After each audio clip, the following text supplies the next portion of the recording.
നമസ്കാരം. സിറ്റി ന്യൂസിലേക്ക് സ്വാഗതം. മുന്നൊരുക്കമില്ലാതെ ഇ സ്റ്റാമ്പിംഗ് നടപ്പിലാക്കിയതിന്റെ ഫലമായി മുദ്രപത്രങ്ങൾക്ക് കടുത്ത ക്ഷാമം ഉണ്ടായിരിക്കുകയാണെന്ന് കേരള ഗവൺമെന്റ് കോൺട്രാക്ടേഴ്സ് അസോസിയേഷൻ ജില്ലാ ഭാരവാഹികൾ വാർത്താ സമ്മേളനത്തിൽ ആരോപിച്ചു. ഇത് കാരണം നിശ്ചിത തീയതിക്കുള്ളിൽ എഗ്രിമെന്റുകൾ വെക്കേണ്ട കരാറുകൾക്ക് വൻ പിഴ ചുമത്തുകയാണ് ചെയ്യുന്നത്.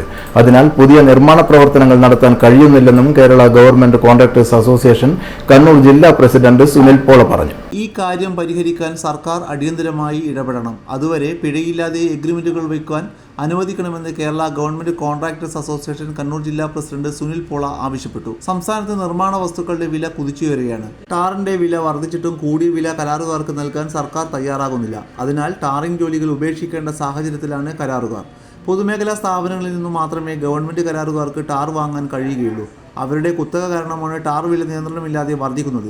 ക്വാറി ക്രഷർ ഉൽപ്പന്നങ്ങളുടെ വിലയും കുത്തനെ ഉയരുകയാണ്. 3000-ൽ പരം ക്വാറികൾ ഉണ്ടായിരുന്ന കേരളത്തിൽ ഇപ്പോൾ 500 ക്വാറികൾ മാത്രമേ പ്രവർത്തിക്കുന്നുള്ളൂ. ചെറിയ ക്വാറികൾക്ക് ഇളവ് നൽകി എല്ലാ ക്വാറികളെയും പ്രവർത്തിക്കാൻ അനുവദിക്കണമെന്ന് സുനിൽ പോള ആവശ്യപ്പെട്ടു. പ്രധാനമായി നമ്മുടെ നിരക്ക് വർദ്ധിപ്പിക്കപ്പെടുന്നില്ല എന്നുള്ളതാണ് കേരളത്തിൽ.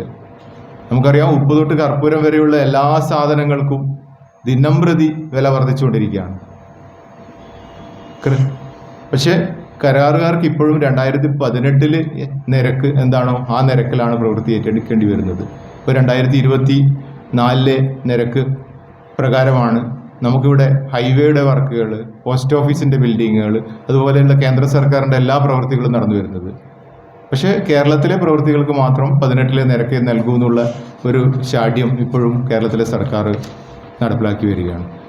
ഇത് ഈ വർഷമെങ്കിലും പുതുക്കി ലഭിക്കുമെന്ന് പ്രതീക്ഷിച്ചെങ്കിലും അത് ഈ മാർച്ച് വരെയും ലഭിക്കില്ല എന്നുള്ള സാഹചര്യം തന്നെയാണ് നമ്മുടെ മുന്നിലുള്ളത്. അപ്പോൾ ക്രഷർ മേഖലയിൽ ഉണ്ടായിരിക്കുന്ന വർധന, ക്വാറി മേഖലയിൽ ഉണ്ടായിരിക്കുന്ന വർധന ഈ കഴിഞ്ഞ ഒരു 2 മാസത്തിനുള്ളിൽ 3 മുതൽ 6 രൂപ വരെയുള്ള വർധനയാണ് ഒരു അടി മെറ്റലിന് ഉണ്ടായിട്ടുള്ളത്. വാർത്താ സമ്മേളനത്തിൽ secretary Vinodan Velluvakkandi, treasurer E Shamal, executive secretary PI Rajeev, joint secretary KP Ashiq എന്നിവരും പങ്കെടുത്തു.